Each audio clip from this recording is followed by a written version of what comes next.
За последние 5 лет у нас в республике заметно выросло донорское движение. Это совпадает с общероссийским трендом, сообщил глава региона у себя на странице в телеграм-канале. Мы видим стабильную динамику. Количество донаций крови увеличилось на 15%. За этот период в республике проведено 480 донорских акций.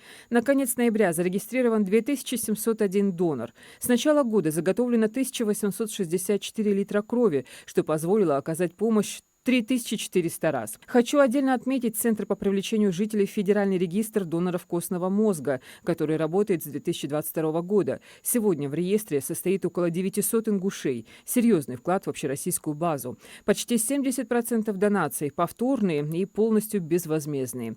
А 77 жителей республики уже удостоены звания «Почетный донор России» и «Почетный донор СССР». Благодарю всех, кто участвует в донорском движении. Благодаря вам спасаются жизни. Конец цитаты.